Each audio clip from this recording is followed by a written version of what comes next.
Well, here we are. We made it. Another San Diego Comic-Con, just, wasn't really in San Diego. Uh, so first of all, I'm going to let everybody know about some Rare Earth Comics traditions. And this is a very simple one. This isn't really a big deal. But at the end of every show, we're all at the table. We've maxed out on our commissions. We've done our last sale. We've done whatever. A week that has been ripped us apart emotionally and physically. It takes all of our stamina to get through it. The biggest show of our year. And there's just kind of this quiet. And then the announcer over these giant loudspeakers that fill the entire convention center that takes up nearly, it's like a mile and a half, right? How big is the San Diego Convention Center? It's about that. Boom, says, "Thank you for coming to San Diego Comic-Con." That's kind of it. And then we all just give a round of applause, the whole convention center. So everybody, thank you for coming to San Diego Comic-Con.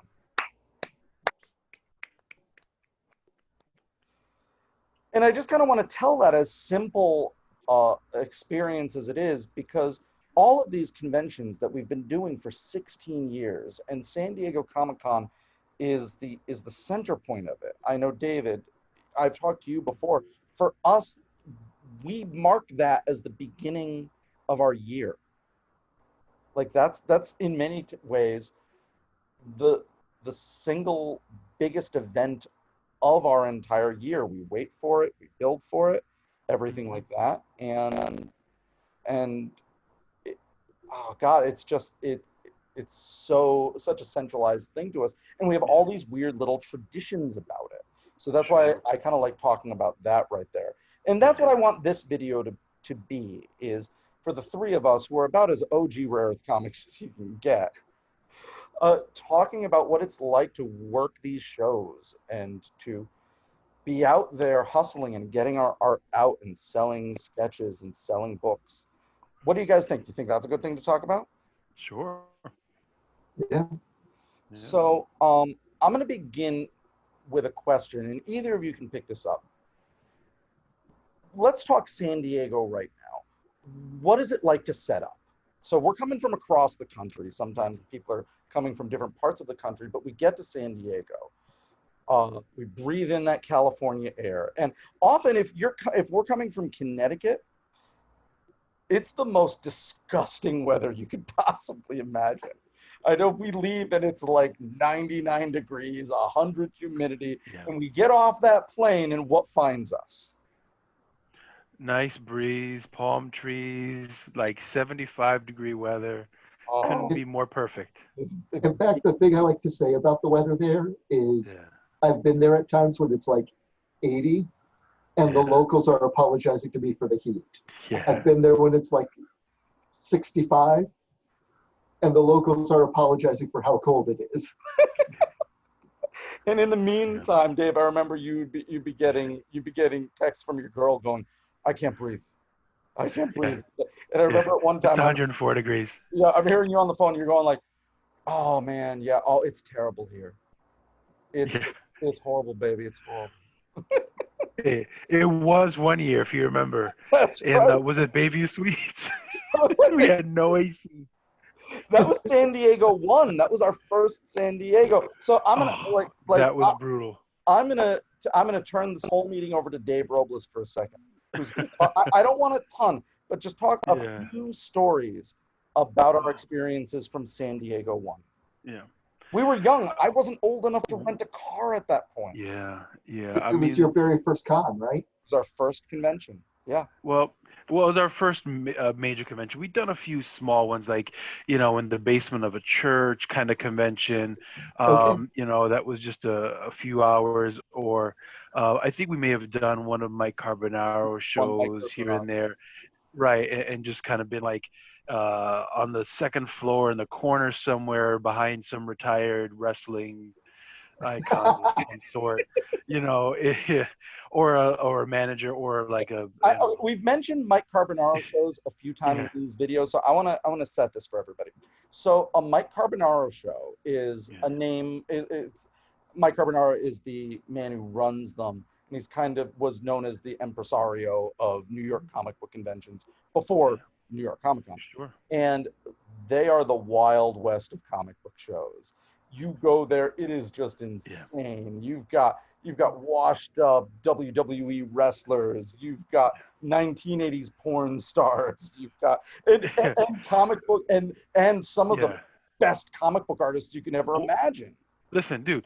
I mean, I've been where like there were extras that were Wookiees and in one of the Star Wars movies, and then in a table over, I've been able to have original art from Travis Charest. Yeah. You can. I've sat there and I've had hour-long conversations with Chris Claremont, as he sits there and just talks comics with us, and a table over, like you're saying, it's a 85-year-old former playmate, and so and they're awesome. Just this combination. Nice. They're all awesome, and that's the thing. It's so much fun, all these shows, because like it's a moment where like everybody throws out, like, because at the big shows like San Diego's, the New York Comic Cons, and these big ones, like everybody's like a giant booth, so they've got these huge entourages. They're 50 feet away throwing out like T-shirts from cannons, but at the Mike Carbonaro shows, you're sitting 5 feet apart from one another, and you can talk to one another, and all that stuff just kind of is peeled away, and it's just fans, and it's just people who love the medium, grew up with it. Yeah.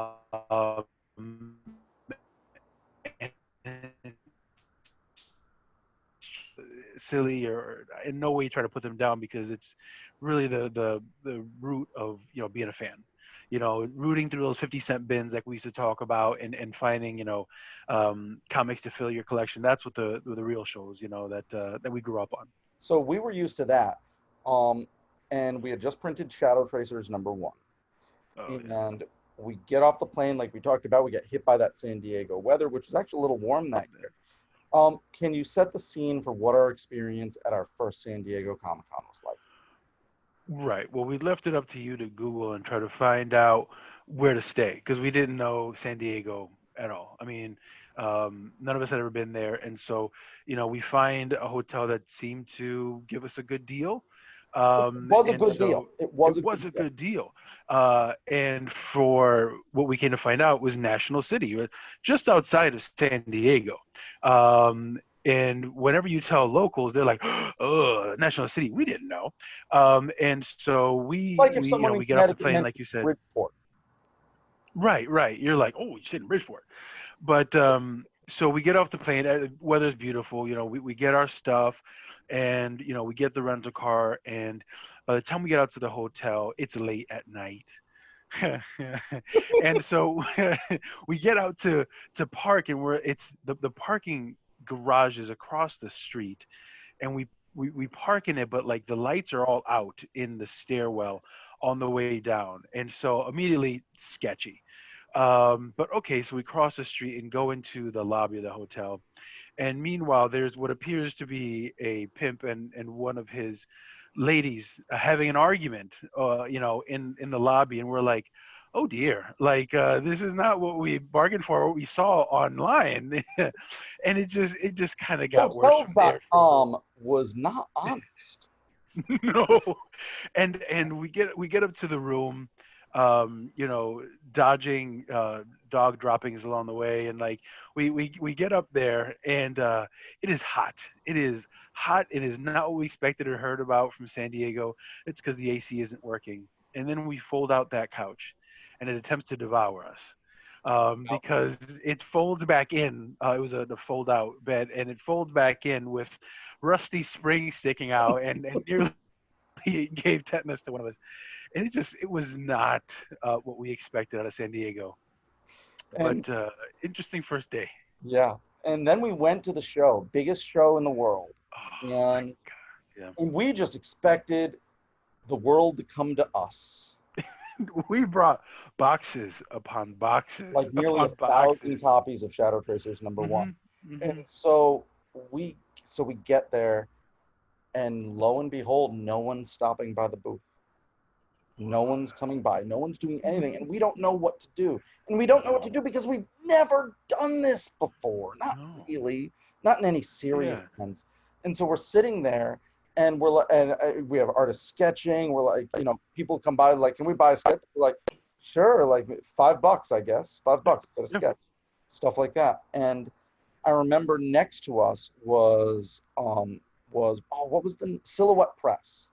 Yeah. And they were a division of Harlequin. They weren't doing Harlequin romances. They were doing like adventure stories. And they just had these stacks of free books, just free handing out novels. And they had lines of 40, 50 people because they're giving out free junk. Yeah. And they're next to us and they feel so bad. They feel so terrible that they're getting these lines and we're not getting anybody.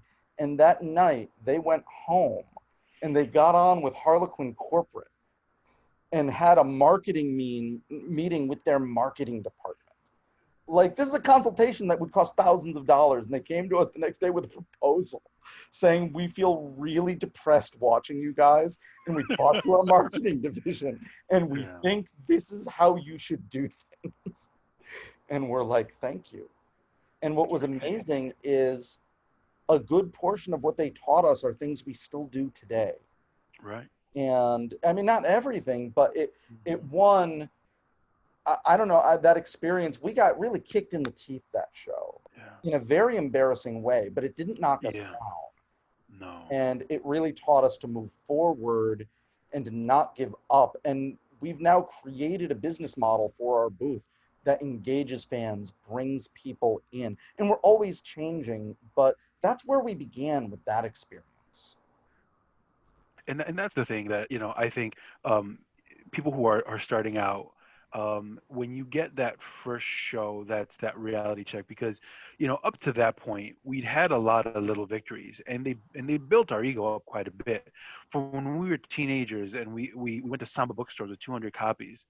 And we sold out of Visionaries #1, and we're like, oh my God, we're the next big thing to hit comics.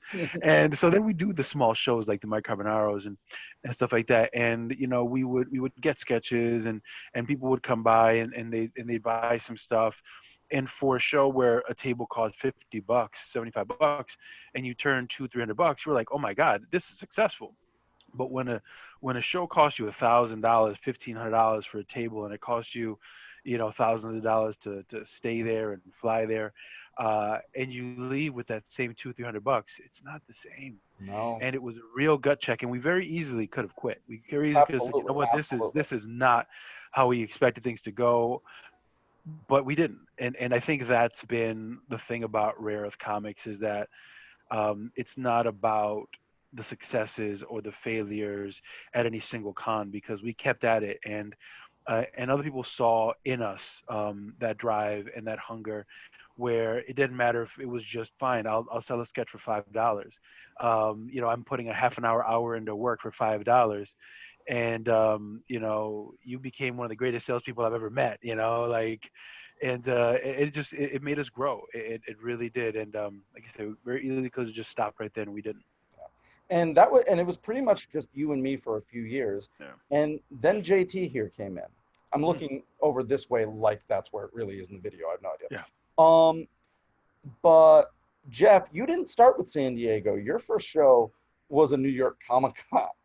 Can we get Can we get a few stories about that right now? But my first con ever was New York Comic Con. Yeah, trial by fire. And I've known Ian at this point for less than a year. I had Doberman done up, and we were going to put it on the website, but it wasn't even on the website. It wasn't up yet. Right. So essentially, I had no Rare Earth product, and here I am going to the Rare Earth table. And Ian was in the Grand Canyon to just before. Yeah. I had almost no information. He left it with a Rare Earth comic friend and helped me get through these first couple of cons, Pito. Shout out to Pito Arroyo. That's right. Yes. Who didn't get in touch with me really until the day of.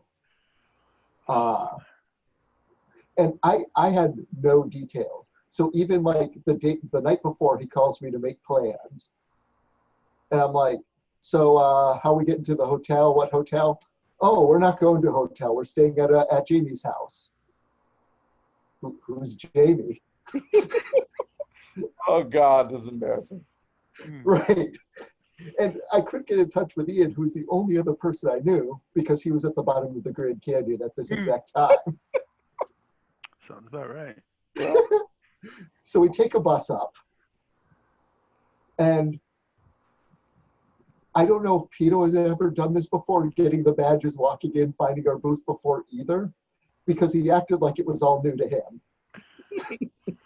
And he's the person I'm following, which, once again, nothing but respect got me through this. And I remember the first thing, we turn around, and on the back side of us, on the other side of the curtain that separates the aisles, is Jim Lee's booth. Oh man, this is great. And I see that even before we're setting up, and I'm like, this is going to be the greatest thing ever. Yeah. And we struggle and we figure out how to put together that weird early PVC setup to hang the banners from.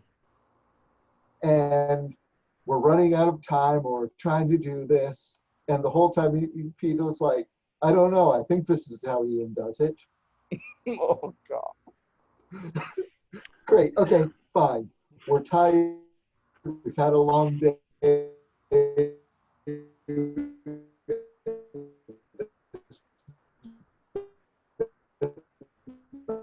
Mentally exhausting. I don't know how long we wandered around New York with the directions Peter had, trying to find Jamie's.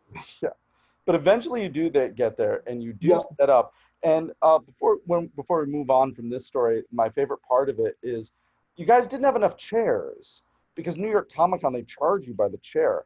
And Pito's like, well, Ian's getting here. He's getting here tomorrow. I need a chair. F it. I'm stealing Jim Lee's chairs. He reached over to Jim Lee's booth. For those, I mean, I'm taking for granted that everybody knows who these people are. Jim Lee's the biggest superstar in comics, and was then, certainly. Yeah. And yes. So Pito's just... And is my personal idol and got me into comic book art. Yeah. And so there's Pito jacking his chairs. Because you know what?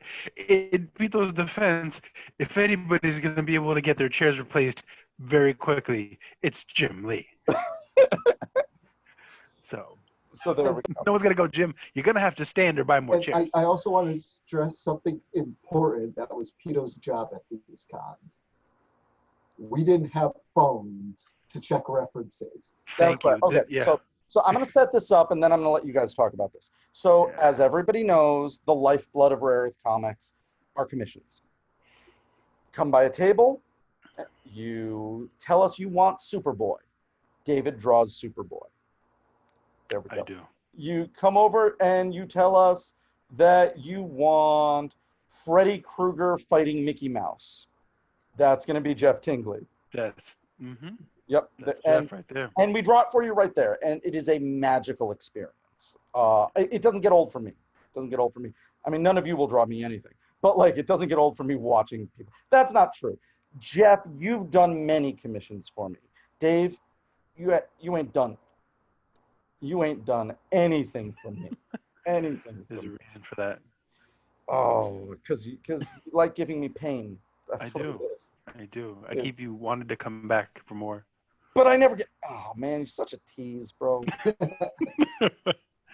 Yeah. But anyway, so that's the lifeblood of what we do at Rare Earth Comics, is getting commissions. So I'm sorry, I totally got lost track of this. What was I setting up here? Pito. That's right. Talk about Peter's job. Nowadays, it's easy. It's easy. Someone says that they want an obscure character from season 1 Twilight Zone in the 1960s. We just Google that junk. We've all got phones. We just Google it. Back in the day, it wasn't so easy. So we're going back to the early 2000s. What was that experience like? So we'd get something, and like you'd see the looks flash around the table. I haven't heard of it. Ian, have you heard of it? No, nobody. We Dave, write it down. Dave, We make you sure heard we about get this? No, I've never read Ambush Bug, the. which was one we've had to draw a couple of times. A couple of times actually. And so Jeff, what happens at that point? So we'd write it down. We make sure we get the spelling. Peter would come back from the table from his last round. He's like, "What do you have from me?" And we'd go, "Listen, we don't know who these guys are, but we are in one of the best resources in the world." So Peter would go and take pictures of like a comic cover, a toy, a model, and come back. And remember, we're not talking the modern camera phones that we have. We're talking flip phones. We're talking about a digital camera. No, a digital camera. So remember, he had a digital camera that he'd bring with him. Oh, that's right. So it had that like 1.5-inch screen that sometimes we would have to zoom in on the digital camera and use as reference. And I think it was like a 3 megapixel. If we're lucky. If we're like, and I remember like an example of what he would have to do was, I remember one time someone asked for the Borg. They just wanted a Borg drone. And he had to go into somebody's 50-cent bin, finding an old copy of a Star Trek comic that had the Borg on the cover, while he took photos of it before the owner of the booth yelled at him for not buying anything, and he would have to run away. And I think every once in a while he'd have to buy the book from the 50-cent. Yeah. There were times. Yeah. And that's how we used to get references for commissions. Yeah. Oh, no. Also, we used to carry around large encyclopedias with us. Oh, my Like the goodness. DC encyclopedia.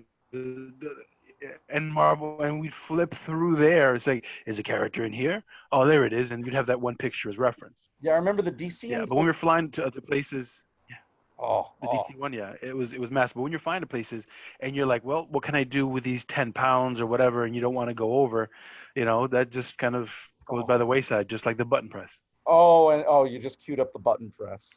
Queued up the button press. Like I've been doing, I'm going to set this up and you guys knock it down. So we were at, I think it was Kineticon. One of the only Kineticons we ever did. I think we only did like 2. Yeah. So we're at Kineticon. And I went by this booth and I saw someone with a button maker, just making buttons. And I'm like, that's incredible. I never knew this is how they were made. They're like, how did you think buttons get made? That they just materialized out of thin air? And I said, yes, I guess, really. I haven't thought about it before. I thought maybe they hatched from eggs. I don't know. But sure enough, there's a button press. They're like, yeah, it costs about like $300. I'm like, this is a gold mine. I don't know why I thought it would be a gold mine, but I really did. So I bought a button maker. We have it to this day. And for, I swear to you, like 7 years, we lugged this 20-pound button maker with a bag of parts to every show in the country. That's the setup. What was the experience of this button maker, and how much it dominated Rare Earth Comics? So besides the fact that you would make buttons for all of the books, which was really cool, get something from us, get a button. We would also then, it was big enough, it was what, 2.5 inch? Something like that, yeah. Where we would do, all right, you can't afford any of our other sketches, for $5, we'll draw something small and put it in a button for you. Right. Which was really cool, but like, that's all we were doing some cons, especially by the end when everybody only had like pocket money. Yeah. And my favorite part about it, so I'm leaning my board on the table, or I'm leaning over the table and I'm drawing. Okay, yeah, I know. And somebody finishes it off a button. And like we said, it's a 20-pound device that you then have to press down and essentially bend metal to make the button hold. So it would be every like 5 minutes, pressing, stop, pick up your board, big slam on these like cheap plastic tables. Oh yeah. And then he'd have to flip it around and do it again. Yep. Pressing. Board back down. Drawing. Yeah. But I will say, and I don't miss it. I don't miss the button. I think we stopped doing the button maker when we realized it was just not cost effective. That Also, we were charging $5 for a commissioned button, and that was taking you nearly as much as a head sketch of a normal commission anyway. So we weren't really making any money on it. Right. But we'd already decided that. But the last time we were lugging everything around, I think it was a Mike Carbonaro show, in a duffel bag. Remember that old duffel bag? And it tore through the side and cut a huge gash in my leg. And so we're on the bus from New York City to Hartford. I'm bleeding through my jeans. And I'm like, we're never having this damn thing ever again. No. But yeah. Yeah, but I would say, having said that, I had a lot of fun with some of those pins, some of those buttons that we did. I mean, I remember one of my favorites was a RoboCop that I did. Oh my God, and it looked pretty damn cool. Then there was the cat pooping a sandwich that we that did was as a button. That was a button. Yeah. The cat pooping a sandwich was a button. Okay, so all but right. like, yeah. Yep. Yeah, but like just some of those little buttons, some of the, because it just forced you to draw really small and kind of get creative with the space that you have. Some of those were a lot of fun doing those buttons. I would do like a little Cyclops blasting off the thing with a little bit of red. It was a blast sometimes. As a pain in the butt as it was a blast. Yeah, it's real fun to play with that circle shape as an artist. Mm-hmm. And also, like I've talked about the magic of someone giving you a concept and it gets drawn for you right there. There was also something really special about, like, not only do you get this concept, then you get this finished button at the end of it. That it's kind of like, where did that come from? Yeah, I mean, how can you and button that nobody else will have? There's an original art encased in this button, and that was the fun, the nostalgia of it. Not for $5, it wasn't. And that was our mistake. The other part is how heavy it was, and how awkward it was to lug around, and how dangerous it was. Yeah. So, but I want to move on. It was fun. Dave, you mentioned cat pooping a sandwich. Yeah. And so that brings up a slogan from Rare Earth Comics Commissions, which is, we'll draw anything within reason, and we haven't found the reason yet. But people have tested us. So, I mean, we could go on for hours about the weirdest commissions we've ever gotten. But I'm throwing it to you guys. What are some of the most interesting things you've drawn at a table at a Comic-Con? I think one of them was Little Red Riding Hood sitting at a desk across from the Big Bad Wolf, having a film noir version, having just shot him and killed him. It was a fun scene to draw, but like completely unexpected. Yep.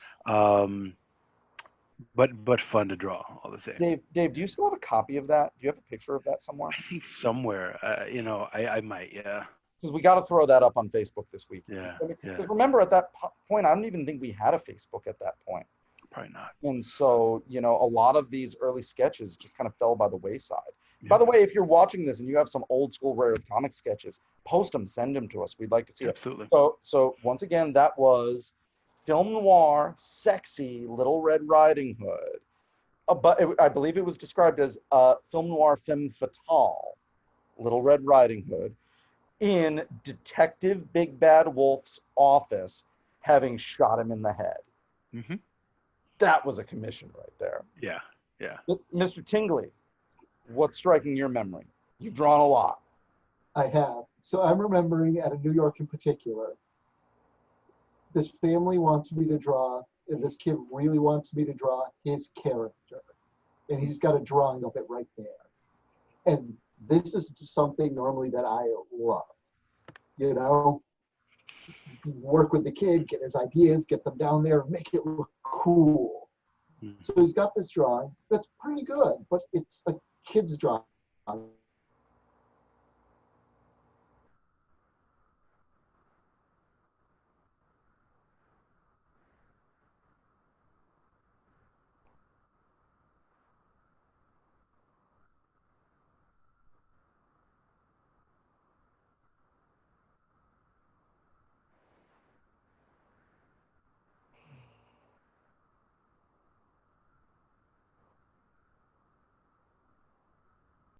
Oh, and I think Ian's coming back.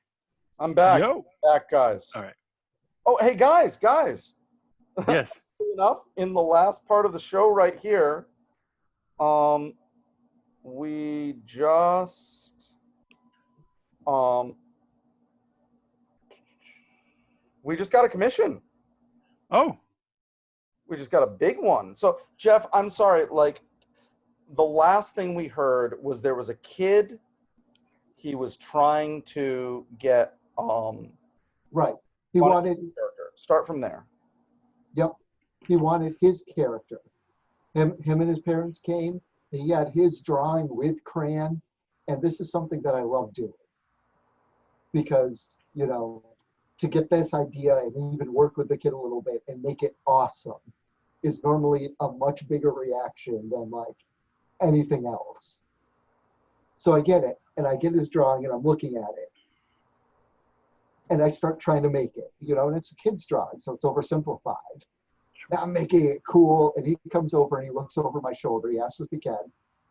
He looks over my shoulder. He's like, "No, it doesn't go that way. See, the line goes like this," holding up his drawing. And at the end, he's standing there telling me line by line how to draw and essentially recreate his crayon drawing back onto the paper. Oh man. Yeah. It's it's fun sometimes. I think my favorite commission that kind of went awry that I didn't do was one by the normally amazing Carl Mefford. And we've all heard this story, but I'm going to share it with the world. And so we have this family, and they come up with their son who's like maybe a toddler, maybe like, you know, a year or two old, cute little kid. And so they ask for their son to be drawn as Superman, and this is something that we do all the time. They're like, you know, can you make my daughter into Wonder Woman? Can you draw me as the Flash? And so we're like, absolutely, it's part of our bread and butter. And Carl is normally spot on with these because Carl cut his teeth doing caricatures, so he's great at getting that likeness, and he's a fantastic artist as it is.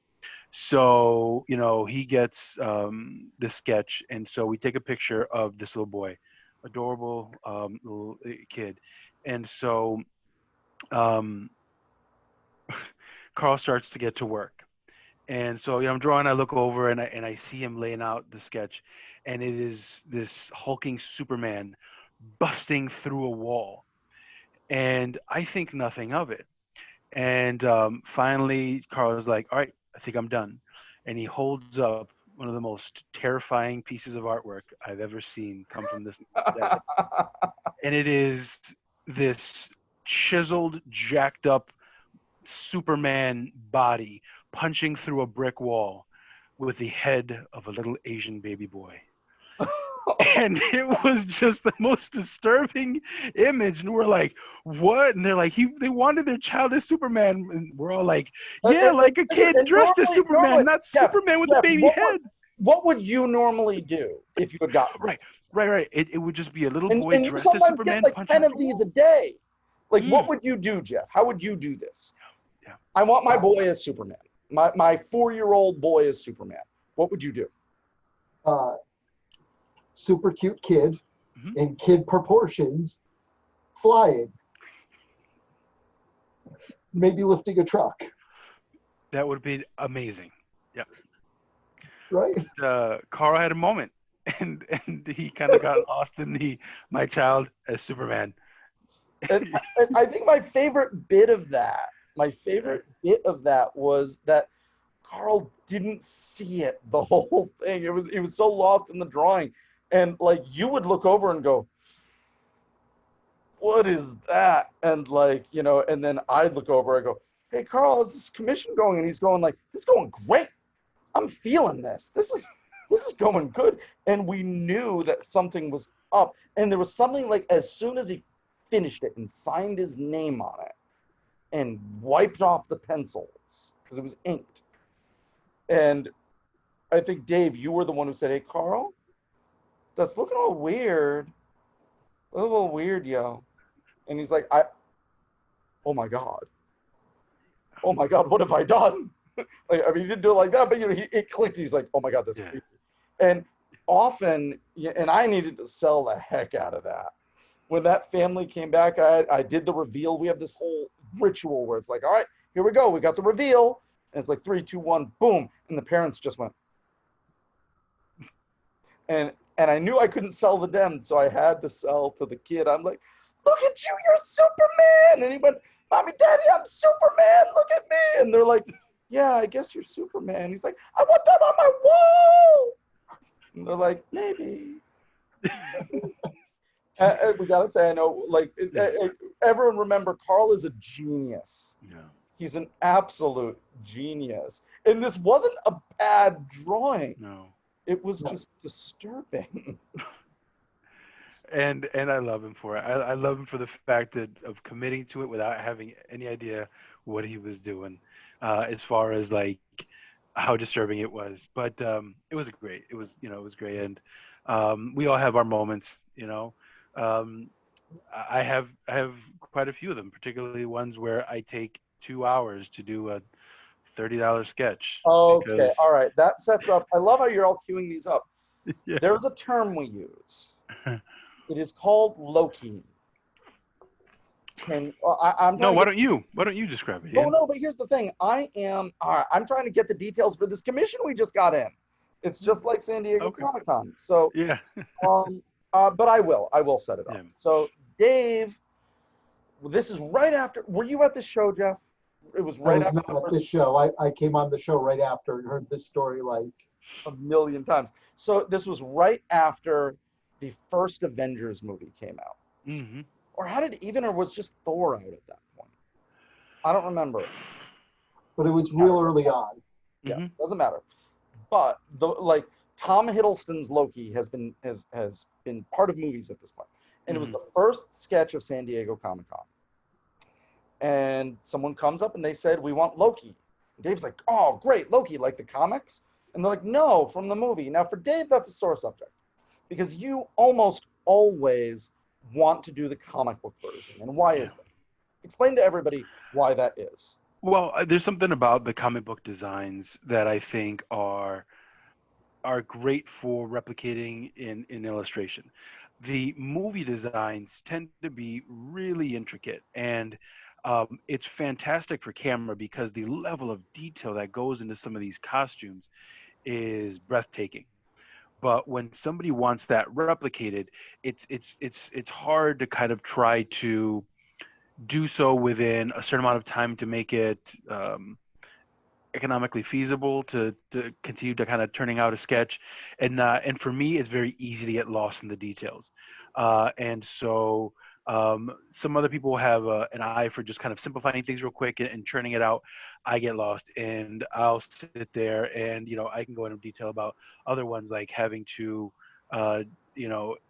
ink or color. I'm sorry, the Batman Azrael from you, Jeff, or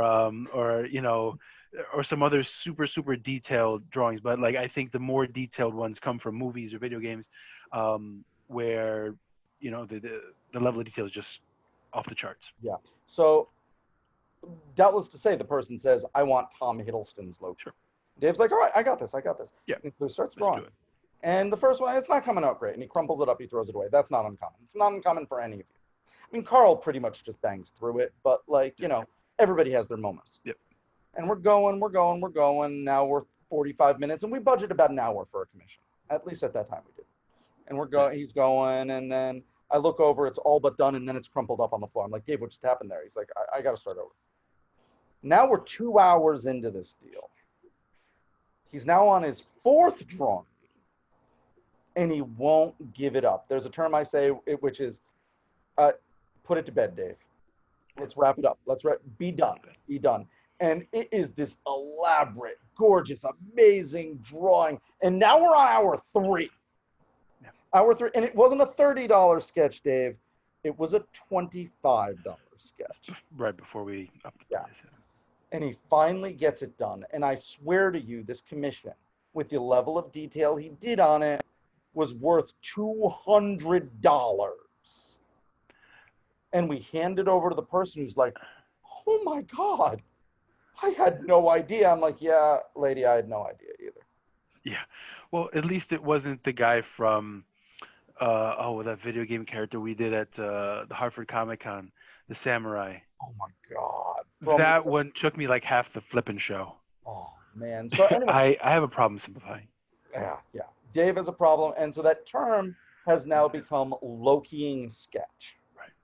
which means to just keep drawing and not be done and not be done and not get it right and redo it over and over and over and over again. Yeah. And what's funny is I take it for granted that other people don't know what Lokiing a sketch means. I think that that's an actual term that the real world uses, and it's not. Yeah. So with that, Jeff, talk to me about a sketch you've Loki. Oh, I don't know. It's tough because like even once I get into like a groove sometimes and it's just not coming right. Even when it's done and it's perfect, I'm not happy with it afterwards. I don't tend to remember them. Yeah. And they often are because I won't let go until it's like something, okay, no, you paid for this. This is worth the money. Right. And it's hard. I think sometimes, and I think we're all our worst critics. But sometimes it's just like you said, like never feeling like this is good enough, no matter how much a person pays, whether it's $5, $50, $150. I always feel like I've got to put, everything 150% into something, no matter how much they paid, because it's me. It's a piece of me leaving the table and going with them. Yeah. So interestingly enough, do you guys want to hear what we got as a commission 5 minutes ago? Sure. Okay. Give me 1 second, Ian. Hold on 1 second. Yeah, sure.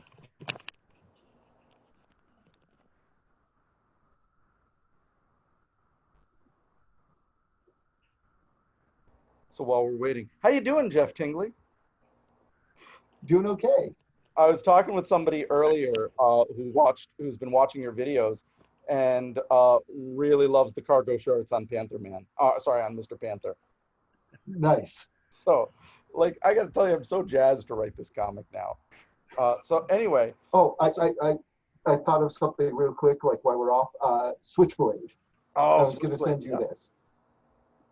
Okay. His house has only squeezable condiments because he doesn't want to touch the butter knife. That's brilliant. That's brilliant. Okay, so here we go, guys. I don't know who's going to call it. It's an anime sketch. We would normally give that to either Carl or Jen Harris. It is Shiro and Soros. I'm not sure what anime that's from. They didn't put, so we'll need to do a little research. I did it for Googling right there. Shira?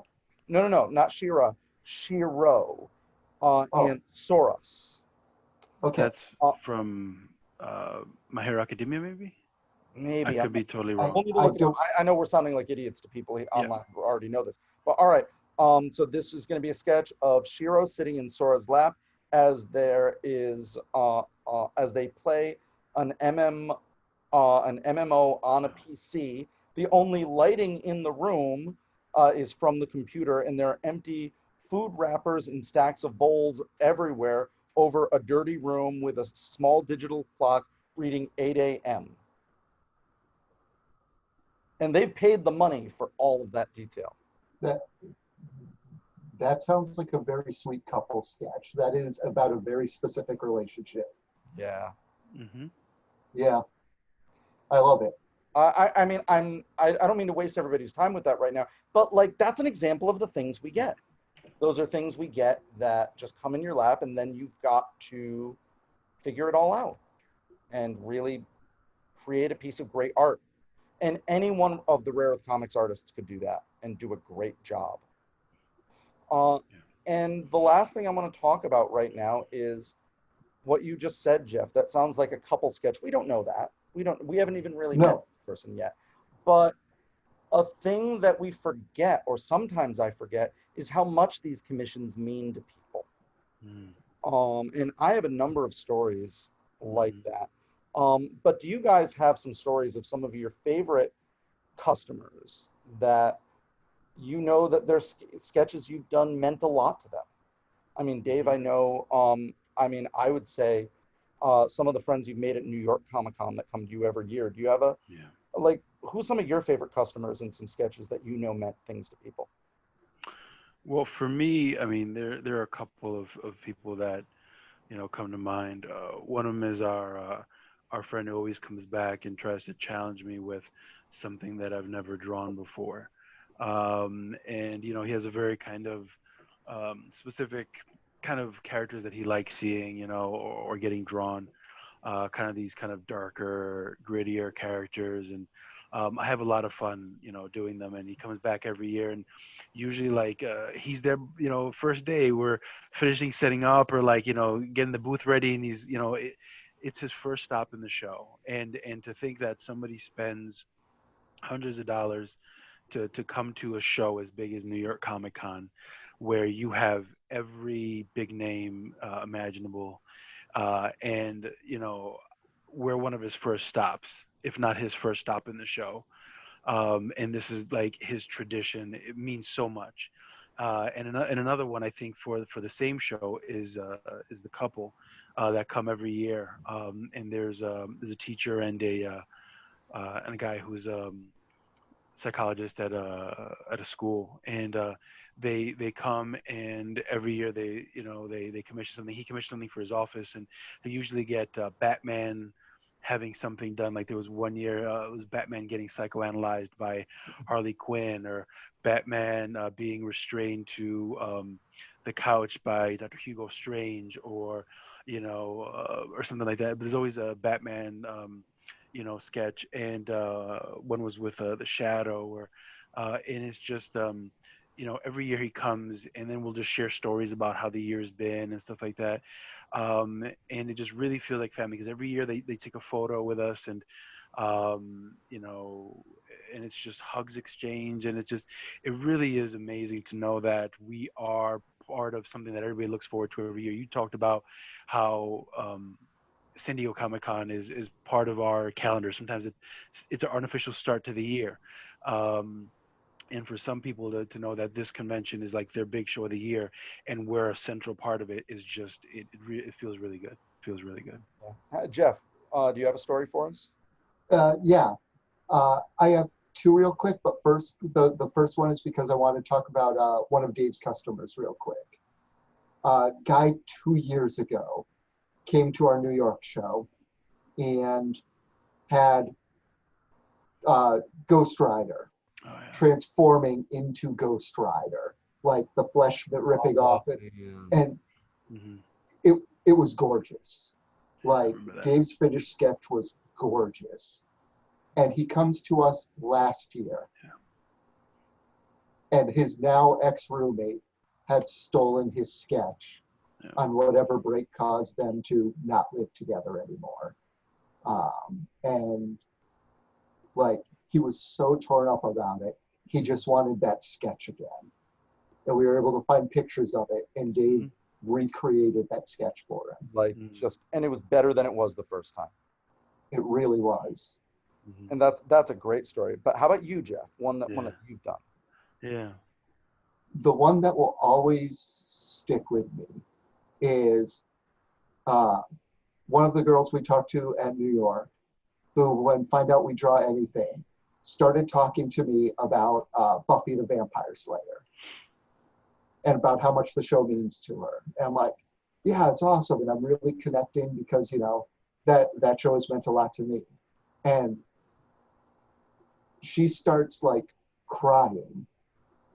And there was a particular quote from the show. She wanted a drawing of Buffy, and a particular quote that, like, the clock tower episode where Buffy stops somebody who's on a big downward spiral in the speech she gives him. Wanted that quote on the sketch. And I did it. And I could just tell it was heavy and wanted to get it right. And like, she told me about how that episode like saved her life as I was giving it to her. And just that impact was huge. Yeah. And so I'm going to tell two stories right now.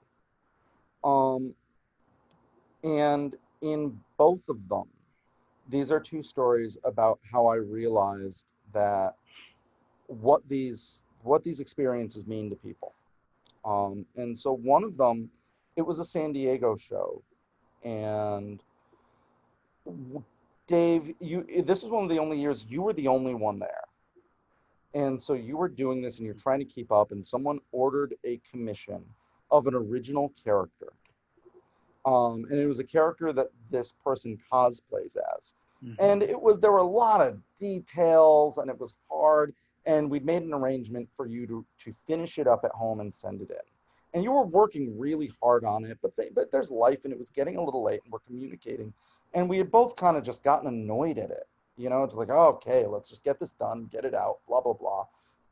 And it was gorgeous, but like you weren't super jazzed about it. I wasn't super jazzed about it. But you put every heart and soul in. Oh no, absolutely. Like I said, I don't like anything leaving my desk that I can't say, at least at that moment, is the best I can do for the time allotted. And it was just like you said, it was a long show and it was a little overwhelming because back then sometimes there was only one artist and we would just get so backed up. And we don't like necessarily taking orders to mail out later, but we did. And but it was a fun sketch to actually draw one ahead of time. Yeah. And so then when you got it out and we're like, okay, we're done. Thankfully, don't need to deal with that. And we got an email later from, I think it was the customer's brother or his mother saying, his mother, yeah, mother saying that her son has had a really hard year, dealt with suicide, and has just been, trying to find his place in the world. And this sketch has meant so much to him, and that he cried when he saw it, and has been doing so well since he got it. Who knew that sketch was going to mean that to somebody? Right. Who had any idea? So another one is Jeff Tingley's. This was at one of the Comic Cons, one in Connecticut we were doing, and there was a fun sketch you got from a kid, where it was the classic Godzilla fighting 1990s Matthew Broderick Godzilla and just beating him up, just taking him to task. And you had a lot of fun with that. And you got it done, and it was fun. And you gave it to the kid and he was happy. And then later on, again, we got an email from his mother saying how earlier that year, her boy's father had died. And they had been planning to go to this comic book convention all year. And he wasn't going to go because he didn't want to go without his father. And she said, no, you should do this. You should go to this show to keep that memory alive. And that commission was his favorite thing of the show. And that when he looks at it, he thinks of his dad and their plan to go there. Which just is to say, and that's not true of sometimes people just want a cool Superboy. Sure. There's nothing wrong with that. Or their D&D character, but you never know. Yeah. You never know what this experience is going to mean to somebody. So we should never take it for granted. No, we don't. We shouldn't. Yeah.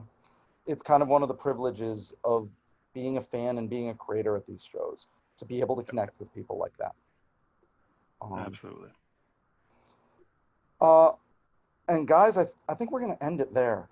Yeah. We've been going on for a while. Everybody, I'm sorry for the technical difficulties on this last video. But hey, I love you guys. And I've loved every minute of Rare Earth Comics for these 16 years. And I don't see any reason why this needs to stop. No, sir. So again, if you haven't, go to the Rare Earth Comics store, order a commission like we've talked about. The show's over, but we're not done. We can keep taking commissions. Jeff Tingley, he's got Heretic Hex #1, fantastic book. The digital copy of Heretic Hex #2, all up there. David Robles' work, Shadow Tracers, you can get it up there. My and Carl Mefford series, Dr. Atlantis, up there as well. Carl Mefford's Falling Awake, a fantastic book. Read it. It's unbelievable, as well as the web series. Free to read online. Jen Harris and Leah Harris's Beelzebub and Dungeon Minis, and Carl Mefford. Carl Mefford draws a lot. a lot of stuff, everybody. He has amazing series, Joyriders. Yeah. And Dave, we got Shadow Tracers coming out. Jeff, we've got Relaunch. Yeah. launch. We got that going on. Jeff, we've got our webcomic series and the 9 different series you have in the works right now. You're a machine. You never stop. But thanks for making comics, everybody, and thanks for doing this stuff. Happy Comic-Con, everybody. Happy Comic-Con. Yeah.